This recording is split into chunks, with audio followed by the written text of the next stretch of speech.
Munich, so I'm not sure if anybody of you is close. I am, so to say, also as a guest today. So the Brilliant Forward team invited me to talk a bit about my growth journey, but also challenges. So looking forward to participating with you. Please raise any questions. And yeah, I'm just super excited to be part of this today, here in my role as a German lead for the Forward program. Over to you, Javier. Hello, everyone. Javier Corrales from the Costa Rica office, San Jose. I've been in the firm for around 8 or 9 months, more or less, and I'm a team assistant. So happy to see so many people from so many countries around the world. Over to you, David. Thank you, Javi. I'm David, and I've been in the firm for around 8 months as well. Actually, I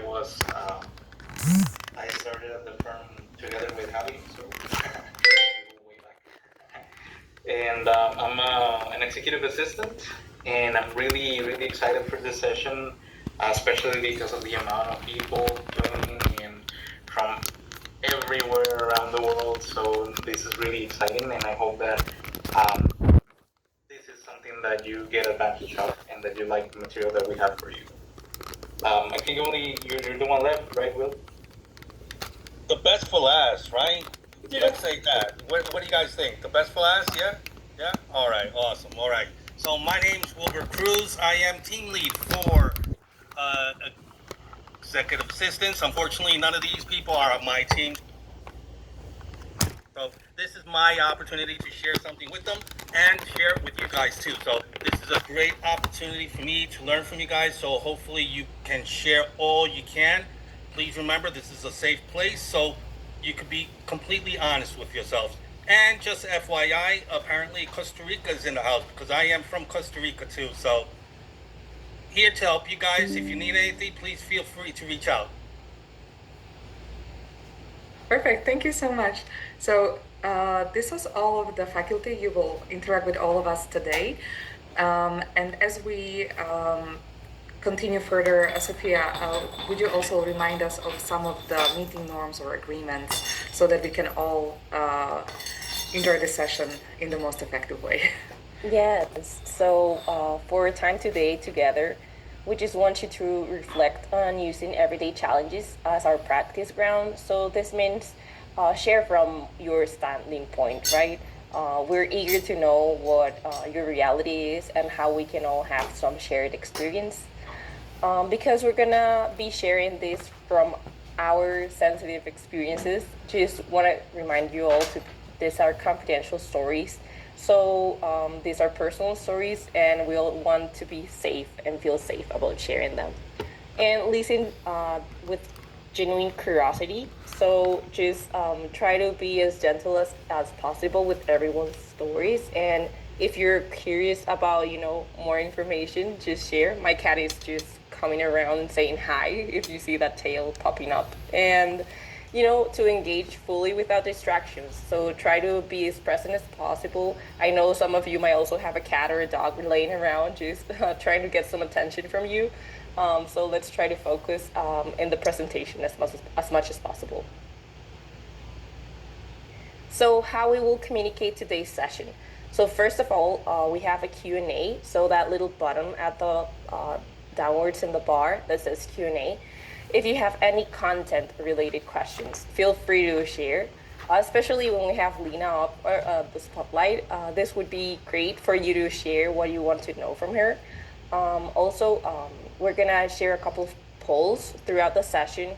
If you don't see them pop up, don't worry. This is just for us to get a sense of how you're feeling or how you can share with us if you feel identified with any of them. At its specific points during the session, we're going to open the chat. I know we would love to keep it open, but since we're a big crew and also we're trying to stay focused, the chat can become a little bit distracting. So Mira will prompt us to when use the chat. And these reactions when you send the hearts out, the thumbs up, these are all great. I see them. It makes me feel like you can relate or you're getting what I'm saying. So use those to let us know that you're here with us in the house. I love that. Perfect. And now we have just a few other things, just a lesson learned from other webinars. As now we are at 1.1 thousand people here. We really want to make sure that all of the important questions are answered. So Javier will walk us through the Q&As, how to use it, and will also answer some of the most frequent questions. We will also try to take time later in the webinar, just in case we see the same questions popping up. But I would really like to encourage you to shift the focus to the content we're going through and not to the Q&A. So let's try to get those most frequent ones out of the way now. Javier. Yes, thank you, Mira. So yeah, as Mira mentioned, in the next slide we will see a couple of the most frequent questions, but just as a quick review for everyone's knowledge and referrals. The Q&A is basically or mostly used for questions related to the content of the section or reflections on the content based on the phase that we were going through at the moment. And of course, as my colleagues have encouraged, for the stories that everyone can learn from. Having said that though, every question about graduation, technical issues and stuff like that will be answered at the end of the presentation, and it also, you can visit the Solution Hub for these. And for the LinkedIn profile, we strongly recommend and suggest to wait for the last 2 or 3 minutes of the session to share them, and we will definitely let you know when this can be done. But in the meantime, let's please focus on the questions that with the green check over there. So if you pass on to the next slide, please. Regarding the attendance initially, the login and the attendance will be marked after an hour of joining the session. It will be marked automatically and internally. I did see a question about having already attended several and the attendance is not marked, so we'll definitely dig into that. So yeah, regarding the different email or different name, that will not affect your attendance. As I mentioned before, this will be verified internally, so that shouldn't be an issue. Again, if you see a similar issue as I mentioned before, please do let us know.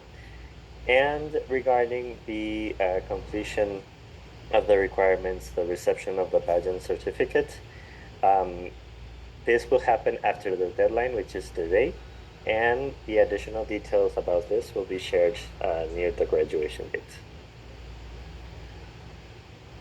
Perfect. Thank you so much. Great. So please try to take a note of all of these answers so that we can reduce and really focus the Q&A on the content that we're going to cover today. So without further ado, the agenda for today is pretty crisp, but what we're going to cover today is something that we see as a common denominator among some of the most affluent leaders and among a lot of successful professionals, and it is all related to different mindsets. So we will start with helping you locate yourself as that leader, recognize what your mindsets or what your tendencies are in different moments, and then we will try to work with that. In terms of different situations, and can be challenging, let's say challenging situations in communication, work relationships, life hardships, or even the growth that is necessary and the challenges at work, we will try to help you navigate some of the most common stressors or triggers, understand them, and see how they may be interfering with your growth or how they may be blocking you. But not to let you leave empty-handed, we will also then provide you with a framework and a space to identify several techniques with which you can directly and practically manage all of this. So essentially what we're going to focus on today is how can we help you grow as aspiring leaders that you are here with us today. Perfect. But in order to kind of allude to this content, I am joined here with Lena Belt, an associate partner today. And Lena will share some of her rich experiences and personal insights from her leadership journey. So, Lena, I'm sure that you've faced many challenges in your career, moments that tested your mindset, that stalled your growth. So, when you reflect on your journey, can you share any specific instances where you had to confront some like very strong mindset or like a big stressor or trigger? Yeah, happy to. A great question. And to all of you, right? So welcome again also to everyone who just joined. Maybe Mira, if you allow, I just step back for 1 minute, just give a bit of overview where I'm standing, also what my leadership principles are. Then happy to have a focus on the challenges and also what I learned from them. And then also to, open up if there are some urgent questions, but otherwise, happy to connect later on, also on different channels. So I'm Lena, I'm an associate partner from the German office, and so it's important for background, I do all my work in the commercial vehicle space, so like big trucks, big buses, trailer, electrification, transformation. This is where I'm home, so to say. And by nature of the business and maybe some of you can relate, it's rather male dominated, right? And also in Germany, male dominated for a certain age, right? So, and I think in such an environment, I grew up within McKinsey. So this is where I'm located for the last couple of years, but also where I would say strive the most outside of my comfort zone. I come to that in a second. Also privately, I would say I do a lot in terms of enabling other women, specifically, but also other colleagues within McKinsey, but also outside of the McKinsey bubble, so to say, to really feel this leadership and empowerment. For example, in Cologne, I'm in the supervisory board of a couple of social NGOs, really focusing on empowering people and giving them a voice and really saying, hey guys, it's okay to feel overwhelmed from time to time. It's okay to struggle from time to time. Just don't give up. So it was an honor that Mira asked me to be here with you today. So let me share a bit of my perspective. A bit on my leadership style, right? So I would describe it, and maybe we come to that later also with a framework. That's something that I really define for myself very explicitly, right? So some people say, yeah, my leadership style is, I'm always in, or super high risk, or always people first. I would describe myself rather as a trusted relationship champion with a focus on certain content topics. So I will never be the one expert where you can ask every single detailed question on a truck, for example. I'm just not that nitty-gritty type of person, not that detail-oriented, rather the big picture. But where I gain my energy, and this is really something where, a lot of tests you can do, I gain energy in working with people. Actually, this is why I started at McKinsey in the first place, right? I never wanted to work on my own or in an isolated environment. I always wanted to be out there at the client and also with my team. So this is where I strive, building relationships, building trust, and then also knowing how to connect the right people, right? So for example, if I don't know the answer, that's not a problem. I can bring to the right guy because my network is so broad and wide that I'm the facilitator of that knowledge. So, and I think that's just important to understand, right? Are you the person who has the knowledge and brings it every time and is pulled in, or are you the pulling in type of person, which I'm also actually, it's also true for my friendships. So I love to mingle and bring different types of people together. So what does it mean? I truly care about people. And I think a lot of people say this, but I truly mean it, right? So the health of my teams, the health of my clients, the impact at my clients, a trusted conversation. This is what I'm looking for. Yes, it has to be impact. We are at McKinsey. It's not an NGO. We don't do this from an anthropological point of view, right? But still, this is what I'm here for. And this is what I'm, so to say, pushing also my teams and the leaders I'm, so to say, developing to care about. And with that mindset, I would like to give you 3 examples of my journey. And right, take it or leave it, but it's rather reflecting on where was my mindset maybe triggered, where did I, was challenged in that sense. The one is, and I think this, maybe some of you can relate, basically like the first step when you step into a leadership position, and this is actually really fast at McKinsey. So the first project are coming, the first work stream is coming really, really fast. How to delegate and still trust the process. And there I was struggling like on my first 2 projects, right? So it was I know it was high attendance, like the C-level of this client was really looking into it. We had like weekly steer course, and we knew that it was high impact, right? So we were developing for a truck, like a major truck player in Germany, the new concept of a new business model, releasing like many different revenue streams at once. So I knew I was good at that, but I really struggled in my work-life balance, to be honest, right? Because I wanted to be fully safe on the content. I needed to know every single cell in the model. I wanted to be sure on the presentation and so on. And it really, I think it was like 3 days into the project, this is where I really said, okay, step back. I can't solve this on my own, right? It's a teamwork. I need to delegate and so on. So what I did is I called one of my core sponsors and mentors back at the time, which is you get assigned this, right? So it's somebody you get as per default, so to say, within the McKinsey space, but also you collect, so to say, sponsors and mentors throughout the day. And this is where I really sought feedback. So where to dive in, where is it okay to stay on a higher level? Where do I need to pull more experts in? Maybe I can't solve it. And then it hit me, my role as a team lead is not to solve anything. My role as a team lead is to enable other people to solve it. And I think this was one of the core changes in my mindset that really helped me to better delegate. So now I know exactly, this is potentially really critical and high risk, so I dive deep, but the rest I'm rather letting go. And the second learning is we will never do it alone. I was actually at an female empowerment panel discussion last week, and this was also one of my core messages. You will never do it alone. So nobody is successful alone, not just within McKinsey, but in general, right? You need sponsors, you need people to believe in you, and you also, of course, need to give that further.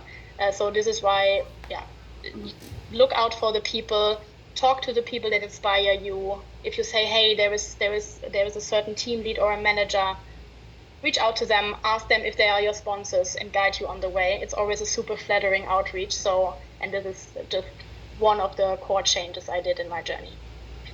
The second one was back in the day, I also thought, okay, I'm very, as I said before, right? So trust-based, people-focused on so on. So harmony is very important, which is true, right?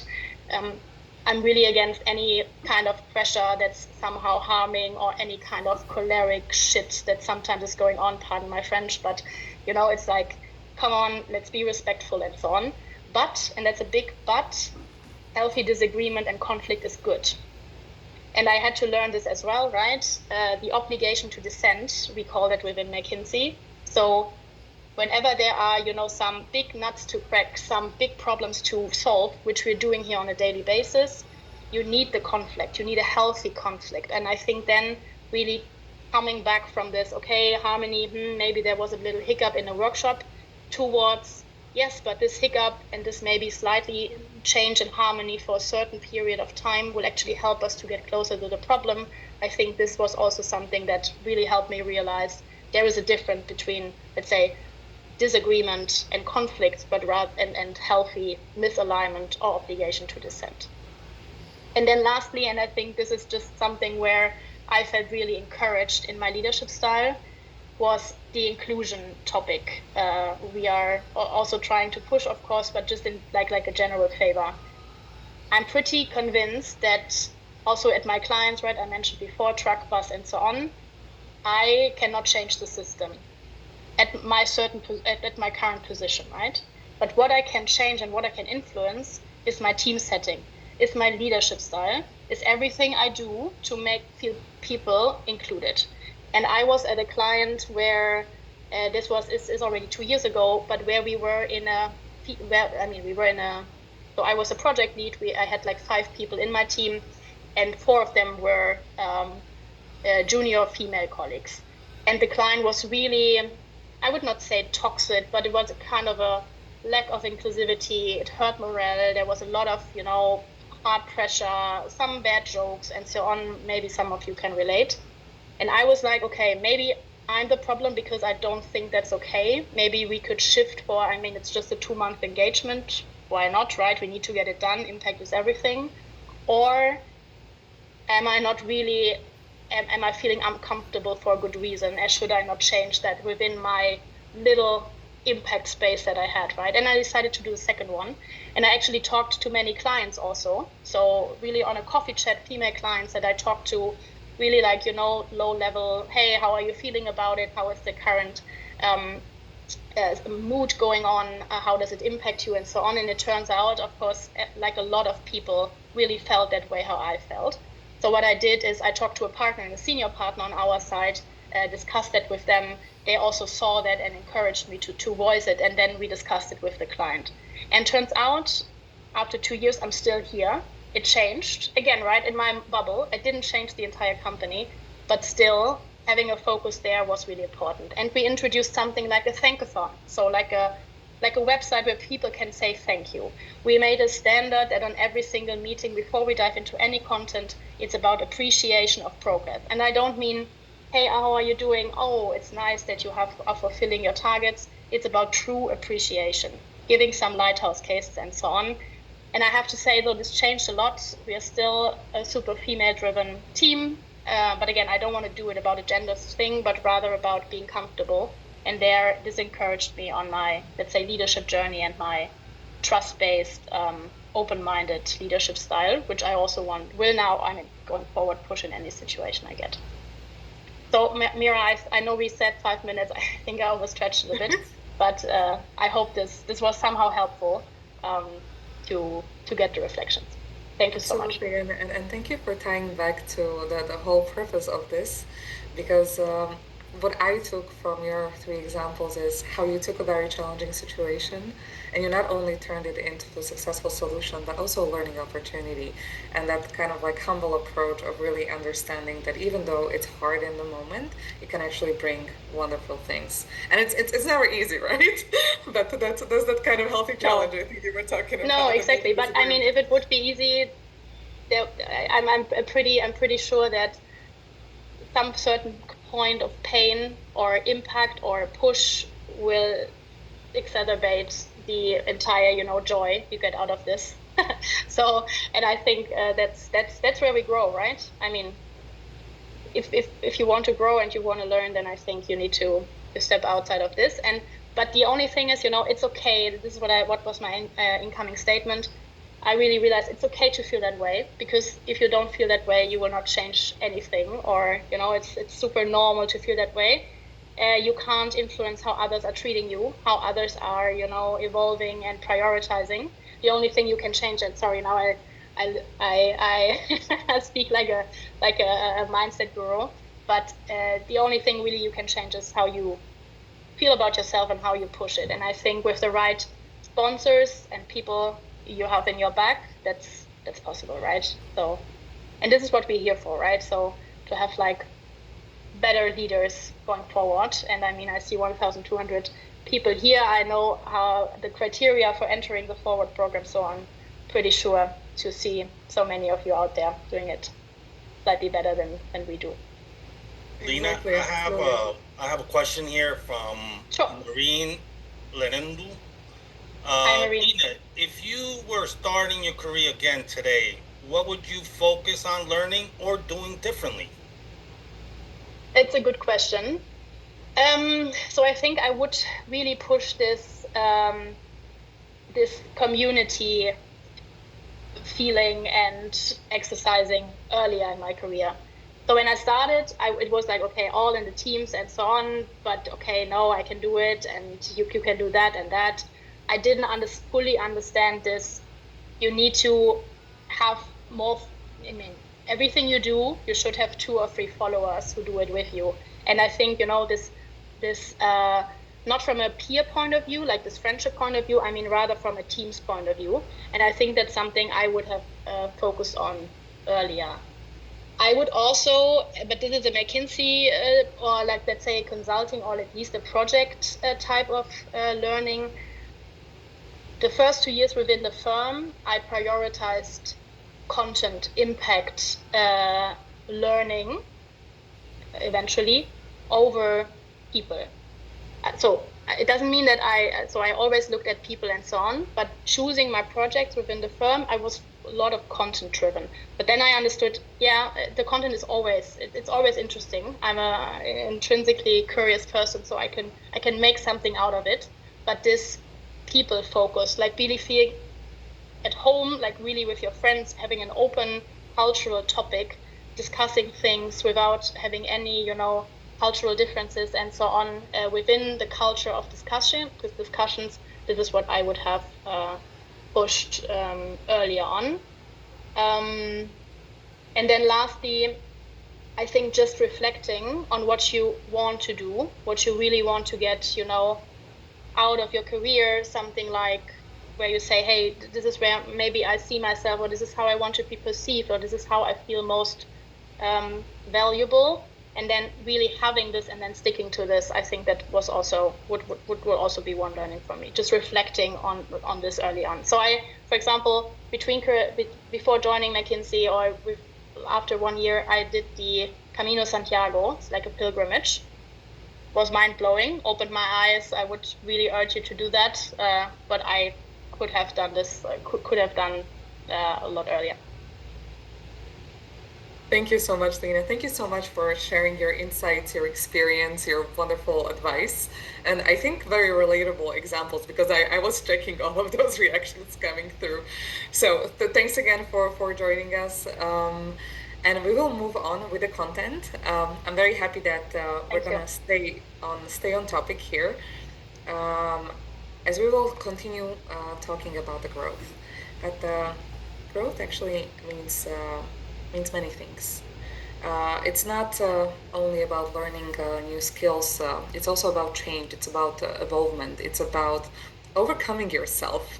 So all of those aspects I've actually picked up on in Lena's story, and it's a very successful story being an associate partner at McKinsey.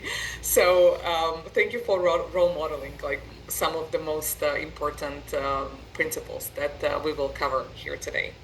So without further ado, let me walk you through the stages of growth. This will be our skeleton for the concepts and the techniques and the toolkit that we will provide you with. But before we get into the actual tips, let us walk you through the journey, because it's always a journey. Growth and change, all of that is constant development. It very rarely is linear. There are often obstacles on the way, there are blockers, there are things that pull you back, redirect you, etc. So as you start any transformation journey, especially in terms of your professional or psychological life, you start at the default position of being unconsciously unskilled, meaning you don't know what you don't know. It's a very blissful place. It's almost ignorant, and it's very safe, but very often there is some kind of nudge. There is a stimuli, there is something that pokes you or pinches you and tells you, hey, maybe there is something to know, maybe there is somewhere to go. It might be an insight from a person. It might be that you realize that you want something, you want to change something, you want to learn something. Maybe it's needed for your career. Maybe somebody told you that you're missing out, or that there was an opportunity for learning for you. So after that happens, after that little shift comes, you will enter a very humble stage of becoming consciously unskilled, which means you now realize everything that you don't know. And this, again, is a very insecure place to be, because it shows you everything that you don't have. There is that prize, there is that goal, the end of the journey on the horizon, that aspiration that you have. There may be even comparison with other people, which can be like especially intimidating. You might be suffering from imposter syndrome. You might be feeling very overwhelmed, like, wow, there is so much. What do I do first? There is so much to do. You might procrastinate. So this is a very hard stage to be. But if you make the choice that you still want to persevere, you don't want to give it up right at the start, but you want to go and take an action, over time you will enter another stage of becoming consciously skilled. That means that you know that you are working on yourself, you're getting all of those right muscles stretched. You may be failing at this point, but you may also be getting up and not giving up and practicing and trying different things, trying different modes. So that's the real hardcore sort of work that you put into your own development and your growth. This again is a hard stage because it takes a lot of perseverance, and it may be hard at times, especially if there are some failures. If you see that things are not going your way, you may be stalled. There might be circumstances making it harder for you. But if you keep an open mind and learn and practice and just become like stay consistent, you don't have to do it all, and allow yourself to fail and just learn from those failures. At some point, you will enter the magic space of being unconsciously skilled, and that's at autopilot stage. When you do it flawlessly, you do it with elegance. But other people come and tell you, "Wow, you were wonderful at that," and you just tell them, "Oh, that was nothing. I didn't even realize. I just do this automatically." So again, this is a very abstract sort of construct, but what I really want to emphasize here is that in order to develop, grow, become those leaders who can generate that change that we so really need in the world, there will be moments when things get hard, and there will be those challenges that you need to push through, and things may not seem straightforward at first. But if you don't give up, you will be able to progress, learn from your own mistakes, give yourself that grace, and move forward. So that this doesn't stay super abstract only, I will ask Sophia to demonstrate this on her personal journey. Yes, thank you, Mira. So for me, when I started out at the firm as an executive assistant, we juggle a lot of different hats, right? We take care of calendaring, we take care of traveling, we take care of a lot of things. But especially for me, the part of, understanding how to best send out these requests was where I really felt like unconsciously unskilled. I was like, I'll just send an email. But then I realized the content of the email was really important. Some things are non-negotiable. So I have to have maybe who I need, which person is required, which is optional, what is the time frame, where are they located. And then I realized I'm consciously unskilled. I didn't know what was the best way to do this. So I had some great mentors at McKinsey who really guided me to understand, how to best prepare for when I needed someone to answer an email for me. And, this is especially regarding calendar, but I know for many of you, you've all sent an email and realized that what you asked didn't get answered. And, this just made us realize I don't know how to ask for this, right? So then with a lot of practice and, being really humbling experience where I received feedback saying, you can do this better, or you really still don't get a hang of this, I really searched for new people to teach me, right? To teach me what I could do better, how I could improve. And then I started going through this consciously skilled where people were like, oh, Sophie's so good at setting these meetings up with this really challenging people on the meeting. And I was like, am I? This is the part where you really get the validation from other people to realize that the choices that you make to want to improve really are showing some fruits, right? They're giving you back. And then, after 2 years supporting an AP, right, someone like Lena, who is a really busy person, I had to let her go from my desk. I was no longer supporting her. And she gave me the best feedback, which is, you're such an amazing EA. And whoever gets you is going to have an amazing support. And there's no better feedback than having someone recognize that this growth process that you had with them, from them being like, really on top of you at the first interaction that she and I had together. We had like weekly meetings, and by the end of it, we were hardly meeting because I just knew how to handle it in such a way that she felt comfortable delegating to me everything that she needed. Even in a moment she was breastfeeding and I was taking care of,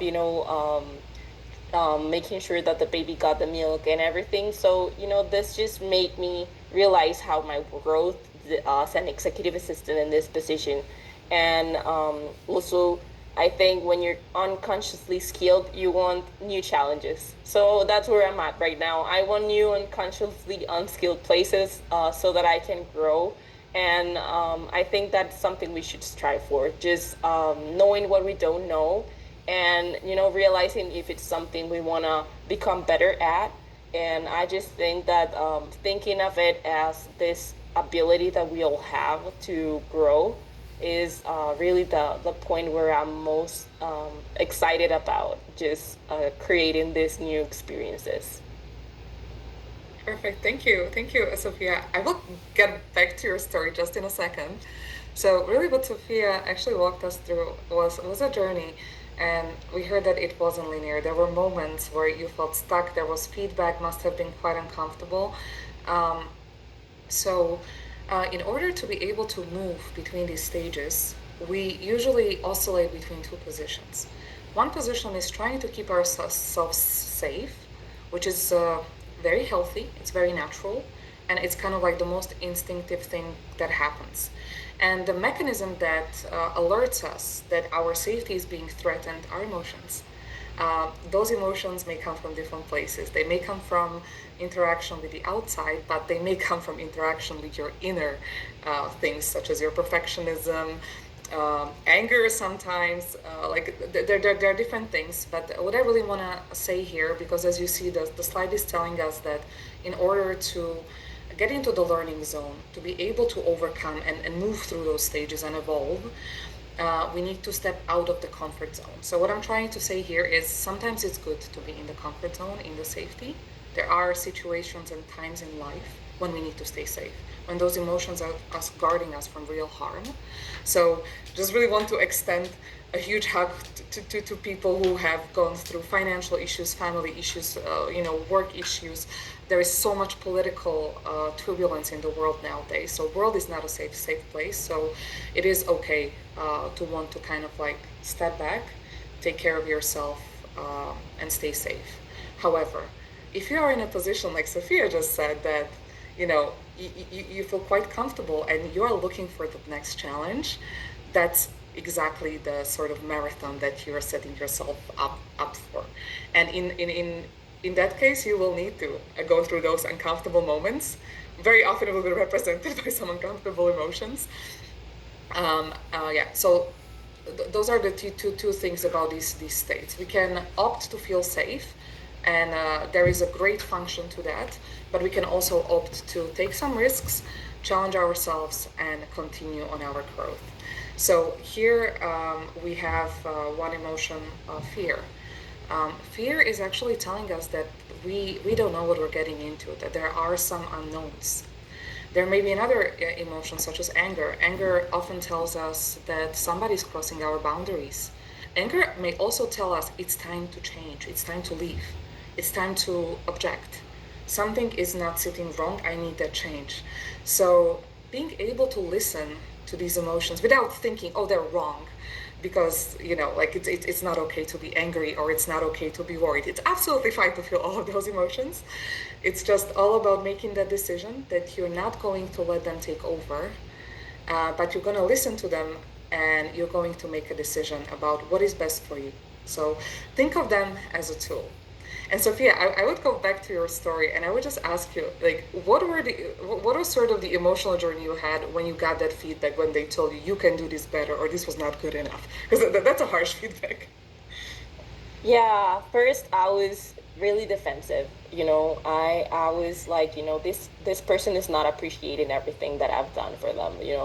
I'm really putting out there everything that I've got, and they're not seeing it. They're just looking for more of, looking at the dark spot in the white page, right? Kind of, that was what my first initial thought was like. Um, if I go back right now, I'm just realizing I was not used to the McKinsey culture of feedback.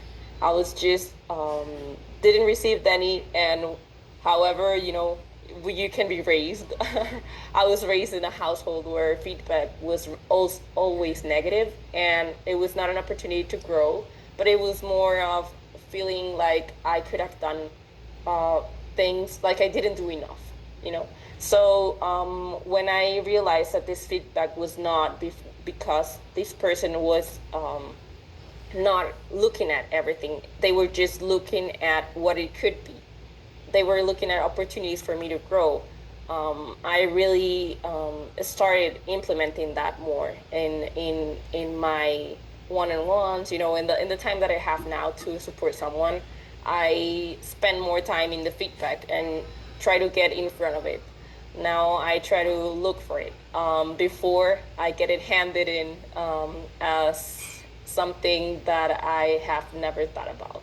So I think before I used to think about it as threatening. I still sometimes get uncomfortable, right? Because I feel like maybe the communication that I'm having with the person is not the best type, or that they're talking to me in a certain way.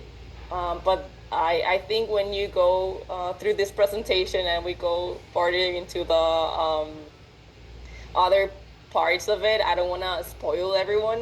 So when we get back to it, I can see that I've become more aware of what my triggers are, and just try to see them as opportunity instead of closing myself up to it. Yeah.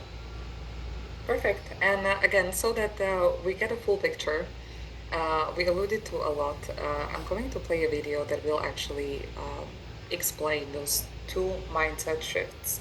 And it's a mindset shift of understanding how and when we are trying to protect ourselves, and how we could be, or how we could sort of modulate our mindset in order to be able to grow. Perfect. Javier, would you give me a thumbs up if you hear the sound? One question that conscious leaders ask themselves over and over is, where am I? To support leaders in locating themselves as they ask the question, where am I? We offer this tool, a line, a simple black line. At any moment, all leaders and all people are either above the line or below the line. Our location describes how we're being with what is occurring in our life right now. If we're above the line, we are open, curious, and committed to learning. If we are below the line, we are closed, defensive, and committed to being right. Stop right now and simply ask yourself, where am I? In this now moment, am I above the line or below the line? Typically, when people are below the line, they believe certain things about the world. For example, they believe there is not enough. It could be that there's not enough money, or time, or space, or energy, or love. People below the line also believe that their story about the situation is right. People below the line also believe that there is a threat out there. Something or someone is threatening their desire for approval, control, or security. And people below the line see the situation as serious. The deeper below the line they are, the more serious things look. People below the line tend to behave certain ways as well. They tend to cling to an opinion, find fault and blame, gossip, explain, rationalize and justify, get overwhelmed, and avoid conflict or pursue conflict for the sake of winning. When people are above the line, they believe that learning and growing are more important than being right. They believe that all people and circumstances are their allies, here for their growth. They believe that from a distance, almost everything is funny. People above the line live in curiosity, listen deeply, speak unarguably, question all their beliefs, and live a life of play. Now, knowing what you know about being above or below the line, where are you? One thing to know as you consider this question: we're hardwired to go below the line. Literally, our brain is programmed to perceive threat, and when it does, a chemical cocktail courses through our veins, and we go below the line. This reaction was designed to help us survive in the presence of a real threat to our physical survival. An issue for modern-day leaders is that often our brains can't tell the difference between a threat to our physical survival and a threat to our ego or identity. We react and get defensive when we experience a threat to our ego. So in many ways, being below the line is natural and normal. But when we are below the line, we're not in a state, literally brain state, of high creativity, collaboration, innovation, and relational connection. We're simply trying to survive. Leaders today can't thrive if they're in survival mode.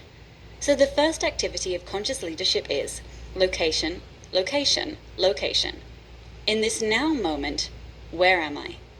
Telling ourselves and others the truth about our current location begins the great conversation. Perfect. And now we would like to hear where you are. In a second, we will launch a poll, but before, let me just explain a few terms here.